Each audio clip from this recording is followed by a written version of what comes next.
Hey there. In this question and answer session, I'll be answering three questions that have been sent in to me. The first of which has come from someone who is developing an eating disorder, and the other two are from parents who want some advice. The first question is from someone who says that they have lost all hope and they feel as though that they're going to, let the eating disorder truly take a hold of their life, and they're just wanting to know if I have any advice for them. And just to say before I try to answer this question is that I have covered quite a lot of this in the previous video that I released last week, but I've realised that there is an extra piece of advice that I forgot to mention. The problem when you feel as though everything, you've lost all hope, is that it often results in the eating disorder truly taking over your mind, body and soul. And I can relate to this because when I was at my worst, I could feel as though, days, weeks of my life were going by without me, barely registering it, because I was sort of living my life for my eating disorder. I had no real purpose in my life. And people fail to recognise how devastating eating disorders truly can be. It's not just where people say, oh, I'm not hungry. It's such a constant battle raging on in your mind that you have to sort of try and get over. And it is like climbing Mount Everest. It truly is. And this extra piece of advice that I thought I should give is that you should have some sort of idol in your life. Not someone that you admire for their physical qualities, but for something much deeper than that. Some sort of aspect of them that you can truly admire, that you can truly relate to, and something that you might even want to work towards. And for me, when I was first taken into Rhodes Farm, it was in 2007, which was the first year that Lewis Hamilton was racing for McLaren. And I'm a massive fan of Formula One. And yeah, when I first saw Lewis Hamilton racing, I had such a deep respect for him that it was incredible. He was such a brilliant racer.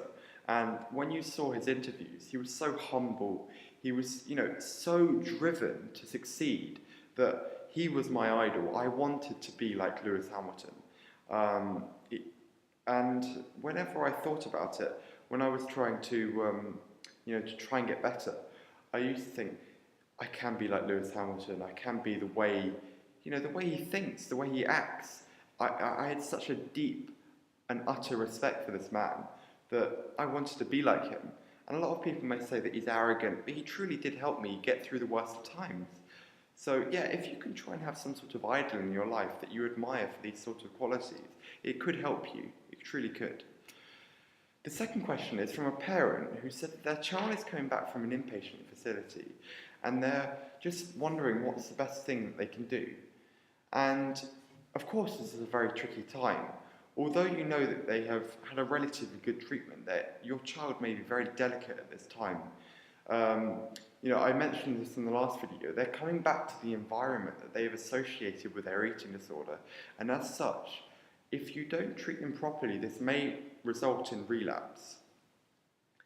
And as such, you need to be very vigilant over your child, but you must also give them some breathing space so that they can sort of find their own feet and, try to move forward with their life.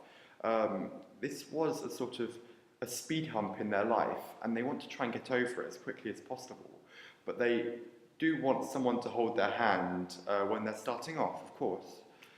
And a piece of advice I can give you is that you should make it clear from the start that you should be the one who's going to be cooking for them.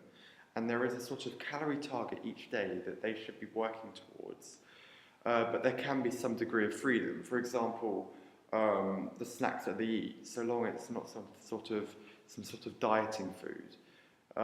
You have to be very, very strict on this matter because you don't want them to take certain aspects of control to the extreme where they can, relapse, because that can be truly devastating. They'll have to go back to the inpatient facility, or if there is no space, you're sort of stuck with it, and it can really be such a difficult time.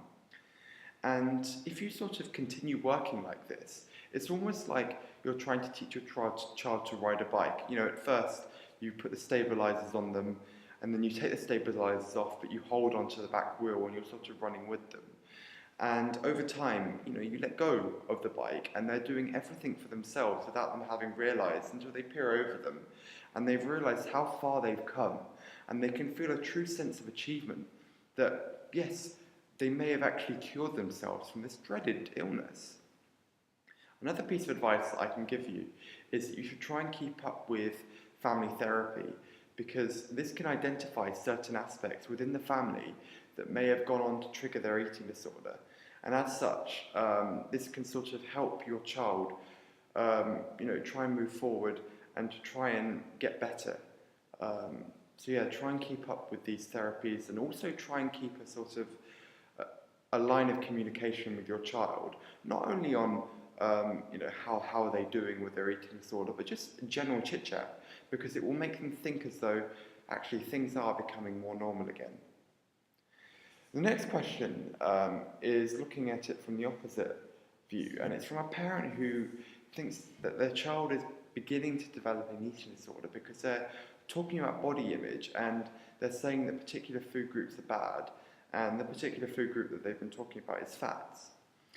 And this may be quite normal because your child is exposed to information everywhere now, whether it be the internet, amongst friends, at school, just anywhere, even leaflets. And your job as a parent is to make it clear that they're receiving the correct information because, you may know for yourselves that receiving the wrong information could be devastating. And this person is saying, their child is saying that all fats are bad. And of course, this is completely false. Fats are essential in your diet. And the only reason why people say fat is bad is because some people consume it in excess. And you have to sort of talk to your child about the sense of moderation in life. And that, you shouldn't be going excess, but you shouldn't just be saying, all right, I'm cutting it out because too much is bad for you. You should feel as though your job as a parent is to give them the correct information in life. But if you are beginning to notice certain weird things that your child is beginning to display, such as they're cutting particular food groups out particularly rapidly, or that they're saying that they think that they're fat even though they're not, or they want to work towards this, this idyllic six-pack, or they want to be a dress-size blah, it may be something that you should talk to your GP about, because if your child is under the age of 18, you have final say in any healthcare matter. So long as you've given them consent, it doesn't matter what your child has said. It may be harsh, but if it's for the best interest of your child, you shouldn't, there should be no compromise in it whatsoever. That's the end of this video. If you've got any more questions, please feel free to send them in. I've started clinical school now, and I'm going to try and release videos as soon as I can, but, I'll try and do it around my timetable. And I'll see you guys later.